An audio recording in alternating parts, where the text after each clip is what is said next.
Ini sudah lebih dari 1 minggu, sekitar 10 hari pasca kejadian. Kita bisa lihat kalau jalanan masih rusak parah.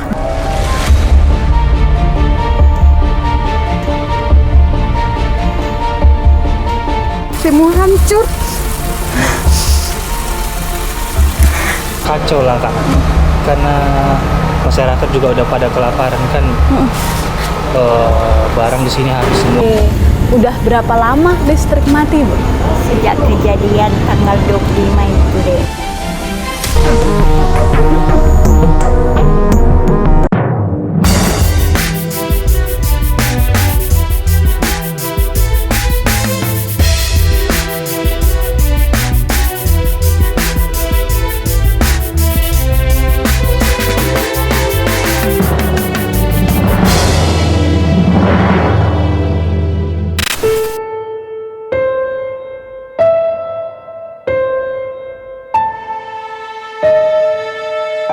Indonesia sedang berduka.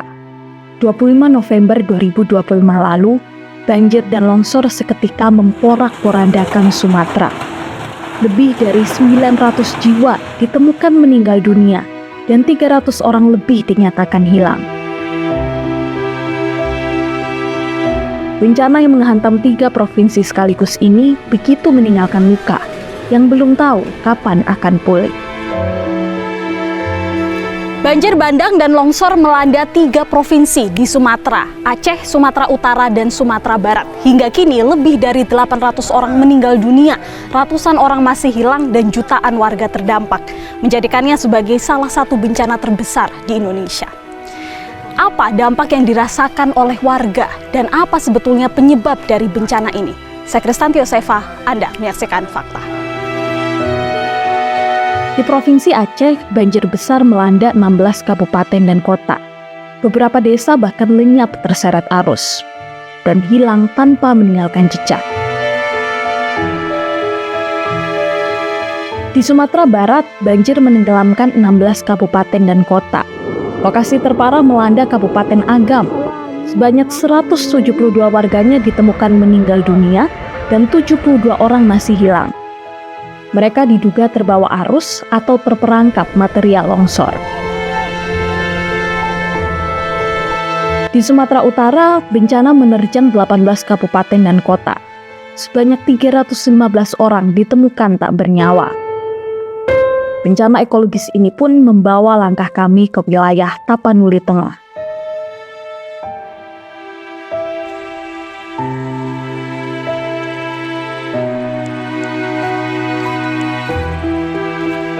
Kami akan menuju ke Desa Sipangi, salah satu desa di Kabupaten Tapanuli Tengah yang masih terisolir sampai hari ini, di mana ini sudah memasuki hari ke-10 pasca bencana banjir bandang dan juga longsor yang menimpa 3 provinsi, salah satunya Sumatera Utara. Banyak jalan yang ditutup karena aksesnya terputus total, baik jalan itu rusak maupun masih ada sisa-sisa material yang belum dibersihkan, sehingga kami harus mencari jalan alternatif untuk menuju ke Desa Sipangi ini. Ini merupakan salah satu desa yang sampai hari ini masih terisolir. Kami dibantu salah satu warga lokal yang akan mengantar kami menuju ke sana. Bisa Pak, mobil Pak? Ya bisa, sampai sini kita. Oh, sampai sini aja terakhir? Iya, mobil, tapi kalau kereta udah bisa sedikit-sedikit. Oh. Kita di sini toko ada. Baik, makasih ya Bapak. Iya. Pemirsa, kami sudah berada di titik terakhir mobil kami bisa berhenti ya, karena untuk mengakses Desa Sipangi ini sudah tidak bisa lagi menggunakan kendaraan roda 4, sehingga kita harus jalan kaki, mau tidak mau. Tadi warga menyebut kalau kurang lebih sekitar 2,5 kilo untuk mengakses desa yang sampai sekarang masih terisolir. Kita temukan faktanya.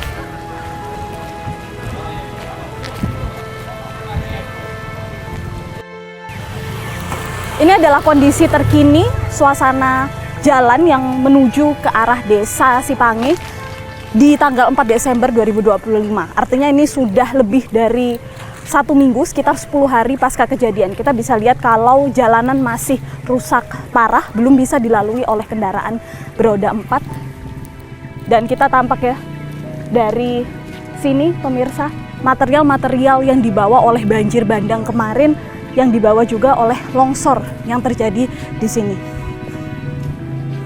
bisa melihat kalau terjadinya banjir dan juga longsor ini membawa berbagai macam material. Salah satunya adalah pohon-pohon yang terangkut dari tanah ya, karena diterjang oleh banjir yang begitu deras. Dan tidak hanya pohon-pohon saja, tetapi juga kita bisa melihat kayu-kayu gelondongan yang datang dari atas sana. Nah, ini adalah salah satu contoh kayu gelondongan yang luar biasa besar sekali dimensinya, lebar dan juga besarnya, yang ikut terbawa ketika banjir bandang terjadi pada tanggal 25 November 2025. Selain material yang terbawa dari atas, banjir ini juga merontohkan atau merubuhkan tiang listrik. Ini adalah salah satu penyebab mengapa di desa Sipange maupun di desa lainnya yang terisolir sampai hari ini masih belum terdapat komunikasi karena putus total. Komunikasi maupun listrik masih belum bisa diakses oleh para warga di sana.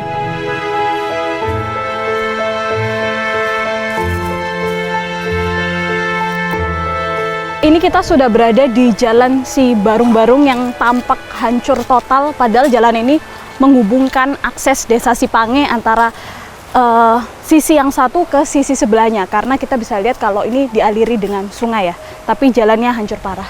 Kita akan coba tanya pada salah satu warga. Permisi, Mas, izin mau minta waktunya sebentar buat ngobrol nggak apa-apa? Mas, dengan siapa namanya Bang? Doniman. Bang siapa? Doniman. Ini hancurnya di sini doang atau sampai ke sana Bang? Sampai ke sana.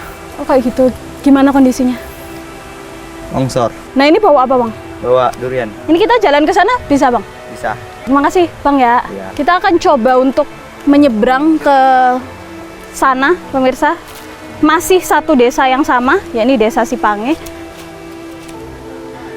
yang mana aksesnya terputus ya. Ini merupakan jalan aspal tapi sudah ambrol akibat banjir dan longsor kemarin. Ya. Tanah juga masih sangat basah ya. Kami harus berhati-hati karena kalau tidak bisa terjerembab ke bawah. Kalau kita lihat di sisi kanan kami, pemirsa, masih tampak jelas ya sisa longsoran kemarin. Kita bisa lihat seberapa parah karena kemudian tanah ini bisa sampai jatuh semua ke sini dan menghancurkan jalan yang ada di sini.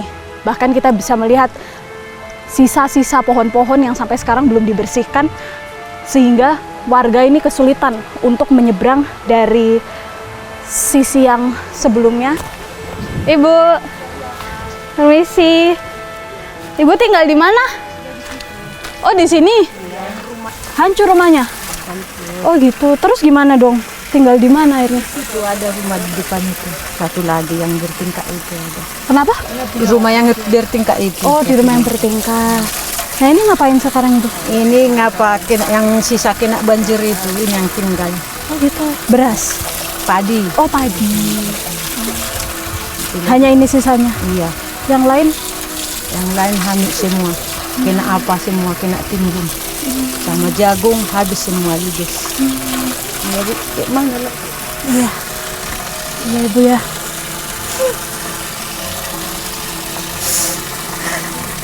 Ibu kenapa menangis? Tapi Bu, semua hancur. Nggak ada perbekalan lagi? Tidak ada, habis. Sudah dapat bantuan Pak? Udah sedikit. Sudah. Ada sedikit. Ada sedikit. Ini sudah hari ke-10 ya? Iya. Sejak banjir. Iya. Seperti apa kondisi keluarga? Tidak tahu lah Bu. Tidak bisa lagi diceritakan. Kami di situ 4 keluarga lah. Yang ini sebelah ini mama dari atas udah hancur rumahnya, bawa ke sini lah. Masih cukup kah makanan? Ya kayak gitulah Bu. Ada itu yang dimakan, yang ada itu dimakan, syukurilah. Saya ada. Ibu bekerja apa sehari-harinya? Iya, sawah. Manen sawah. Iya. Sawahnya masih ada? Tidak ada lah, habis semua. Hanya gitu. Sekitar apa Lebarnya kira-kira 3,5 ton. Habis habis semua. Sama jagungnya habis semua. Apa sampai sekarang ya yang paling dibutuhkan, yang paling susah didapat keluarga? Susah paling itulah makan sehari-hari lagi. Ada pun uang kita, gimana kita belikan? Jalan nggak ada, tertutup semua. Gimana lah? Kalau listrik, air, gimana kondisinya? Inilah semua air kami, Bu. Ada pula di sana. Inilah kami minum. Inilah kondisinya. Ini satu-satunya sumber air. Iya. Ada di sana tapi itu udah kecil, udah mati. Kalau listrik Listrik nggak ada. masih padam berarti? Iya padam. 10 hari ini padam? Iya padam nggak ada. Pas segera membaik ya Bu ya? Ya, Ada nggak harapan lagi? mungkin pertolongan dari Tuhan lah. Terima kasih Bu ya. Kita izin ke sana Bu Mariana ya. Ibu Maria. Kita masih berada di Desa Sipange ya, tapi ini sangat parah keadaannya. Bahkan rumah-rumah yang kita lihat di sepanjang jalan ini, di garis ini, sudah hampir separuhnya terendam oleh material longsor dan juga banjir bandang. Sehingga kondisinya ini sudah sangat rusak begitu ya. Dan jalanan ini juga sebegini hancurnya ya. Bahkan sampai sekarang pun masih belum dapat dibersihkan karena warga ini juga masih minim bantuan. Pemirsa, kami menemukan satu lagi perkampungan yang parah sekali kondisinya. Bahkan kita berada di ketinggian saat ini ya. Melihat ke bawah, ini merupakan area yang dulunya merupakan rumah-rumah. Tapi kita bisa lihat kalau hampir seluruh rumah-rumah di sini sudah kesemuanya tertimbun oleh lumpur hasil dari banjir dan juga longsor kemarin. Kita bisa lihat ya kalau ketinggian lumpur ini sepertinya cukup tinggi karena bisa sampai merendam hampir separuh dari tinggi rumah. Nah, bahkan di tengah-tengah kondisi yang sedemikian susah, kita juga masih bisa melihat warga ini masih berupaya untuk tetap bertahan hidup. Kita melihat mereka menggantung pakaian-pakaian mereka yang masih bisa diselamatkan. Ini mungkin adalah harta benda mereka ya, yang tersisa karena selebihnya sudah hanyut terbawa oleh air. Ini masih merupakan bagian dari Jalan Sibarung-Barung, Kelurahan Sipange, Kecamatan Tuka. Salah satu kecamatan yang sampai saat ini masih terisolasi karena susahnya akses menuju ke dalam sini. Anda bisa lihat sendiri kalau satu-satunya jalan yang kami lewati ini penuh oleh lumpur dan juga pepohonan, batang-batang pohon yang masih menutupi jalan. Gelondongan-gelondongan kayu ini masih tampak memenuhi jalan, pemirsa. Kita bahkan masih bisa melihat dari luar sini kalau air ini masih menggenangi bagian dalam rumah warga. Ini kerusakannya cukup parah ya pemirsa, air bercampur lumpur, menggenang bagian dalam rumah, bahkan sudah tidak bisa lagi digunakan kasur dan juga karpet. Kita bahkan tidak bisa membuka pintu ini, saking tebalnya ketebalan lumpur. Menuju ke sini, pemirsa, kita melihat batang-batang kayu yang menutupi pintu rumah warga, bahkan sampai masuk ke dalam. Ini Anda bisa lihat sendiri ya, besarnya pohon ini bisa sampai masuk. Berarti kalau bisa kita bayangkan seperti apa kondisi banjir dan juga longsor pada saat itu, ini berarti deras sekali tekanannya. Bahkan pohon sebesar ini saja bisa sampai masuk ke dalam rumah warga dan menghancurkan seluruh harta benda yang ada di dalam sini. Permisi, Bapak rumahnya yang mana, Pak? Ini. Oh, yang ini? Wih, terendam semua ya, Pak? Terendam semua, ya. Kayak gimana sih, Pak, waktu itu kejadiannya? Wah. Bapak ada lagi di rumah atau seperti apa? Saya tonton itu banjir, aku agaknya kurang yakin besar. Tahu-tahu tambah besar gitu. Aku diseret air aku ke sana. Sempat ini mentok ke tiang listrik sana. Roboh rumah yang di depan ke samping itu. Kalau tidak ditangkap kawan aku dead, mati saya. Ngeri kali. Tinggi lumpur di sini, sungai berlumpur segini. Itu kasihanlah. Wah, ada di sana rumah adik-adik di situ. 3 rumah itu roboh semua, nggak bisa ku tengok. Oke. Ngeri kali. Yo, Mudah-mudahan pemerintah boleh melihat apa yang terjadi di Kelurahan Sipangi. Luar biasa. Sekarang kami mengungsi di sekolah sana. Itu kami tanyakan ke grup, itu nangis semua orang.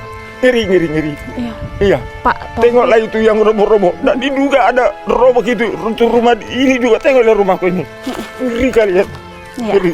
Boleh tunjukkan nggak Pak seperti apa kondisi rumah sekarang? Kondisi rumah ini udah roboh lah, sampai ke dapur nggak ada lagi. Nah ini, sampai ke rumah sana dapur itu dah nggak bisa dihuni, itu timbunan lumpur. Nah, Ini masih terendam lumpur ya Pak? lumpur ini hampir 1 meter ini tingginya, itu lumpur basah itu, lemari tumbang itu. Ya pakaian tak ada, celana dalam pun tak ada. Itulah kasar, main kasar, ngeri kali. Ya ngeri. Inilah rumahku. Ya ngeri kali. Ya, kita bisa lihat ya pemirsa kalau sebenarnya ini tanah nggak setinggi ini ya Pak ya? Nggak ada, ini udah sebitar 1 meter lebih ini lumpurnya ini, lebih 1 meter. Bahkan lumpur ini masih Dalam air, menggenangi nggak bisa jalan rumah, ke dalam. bagian dalam rumah salah satu warga, Pak Tompul. Nggak ada harta benda yang bisa diselamatkan saat Nggak ini. bisa. Satu baju pun nggak dapat. Yang untuk ada jemuran-jemuran di sini, ini ada pakaianku. Ya. Ini saya lihat dari tadi desa sepi sekali, orang-orangnya pada kemana Pak? Ya, ini bagaikan desa mati. Orangnya udah mengungsi. Mengungsi, satu pun nggak ada yang dihuni ini. Rumah yang roboh di sini 1 orang pun tak ada. Terima kasih Pak Tompul ya. Iya, sehat kita selalu. Mas Rio, bisa diceritakan nggak pada saat itu kondisinya seperti apa? Ya kacau lah Kak. Karena masyarakat juga udah pada kelaparan kan.